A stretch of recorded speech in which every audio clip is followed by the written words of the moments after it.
Sony recently dropped a massive gameplay demonstration of Ghost of Tsushima, showcasing the biggest and most detailed look we've had on how the upcoming open-world game will play, and it continues to look excellent. There was a lot to digest in the nearly 20 minutes of footage shown off, and here we'll be going over some of the biggest takeaways from the demonstrations. So, without further ado, let's jump right in.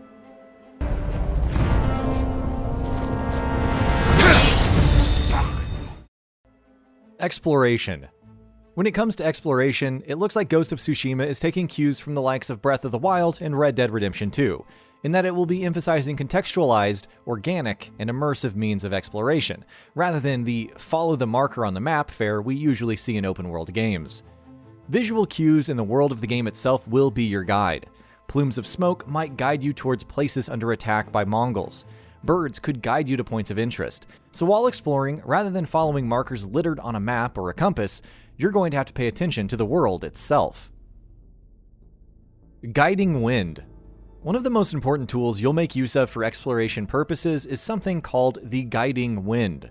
Once you've marked a location on your map, a gust of wind will blow in the world itself in the direction of that marker, and you'll have to follow it to get to your destination. You can bring up another gust whenever you want with the press of a button. Additionally, once you've visited a location, you can fast travel to it whenever you want. Side activities. Though the State of Play broadcast didn't go into detail about this particular aspect, it did give us glimpses of the kind of side activities that will populate the world. In the gameplay demonstration, we saw a village under attack by Mongols that Jin could defend, an NPC warning Jin not to go into a forest that was haunted by vengeful samurai spirits that could be investigated. Combat.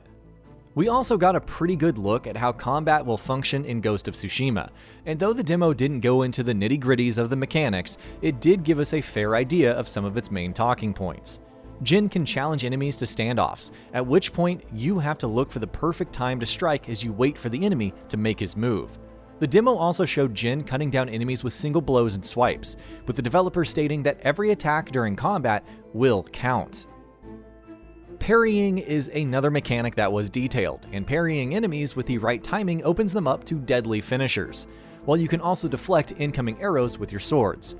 You can also change your stance during combat, which it seems is something you will have to do to adapt to various unique enemy types. Finally, Jin can also throw kunai knives for quick kills.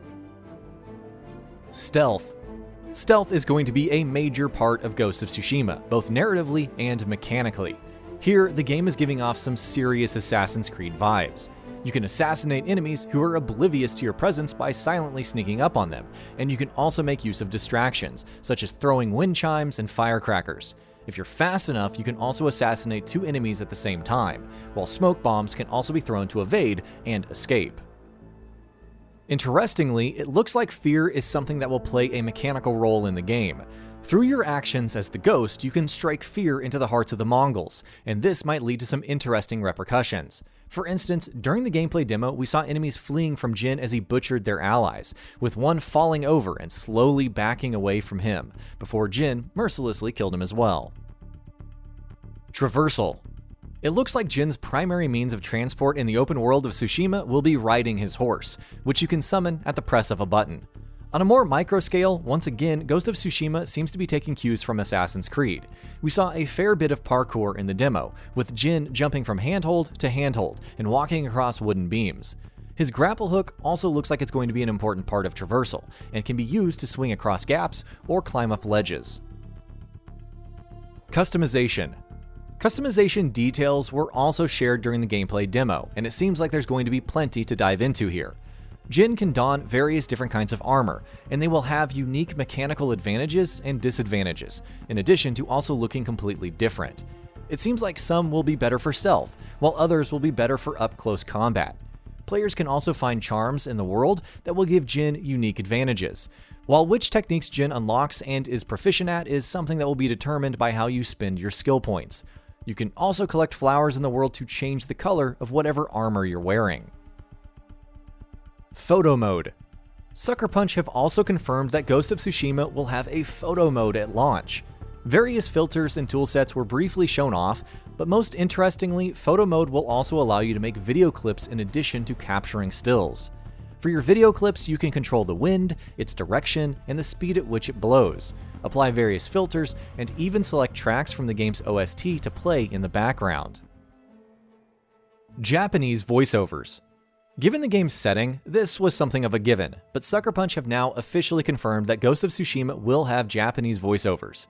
Right from the get-go, you can choose to play the game with Japanese voice tracks and English subtitles, so if you want to completely immerse yourself in its setting and atmosphere, this is another way to do so. Visual settings.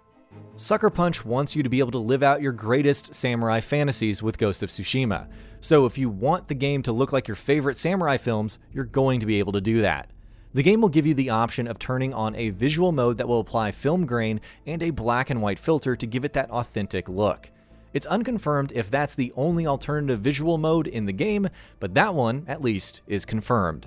And that about does it for this video. If you enjoyed what you watched and want to see more from Gaming Bolt, you can always hit that subscribe button and turn on the bell icon next to it.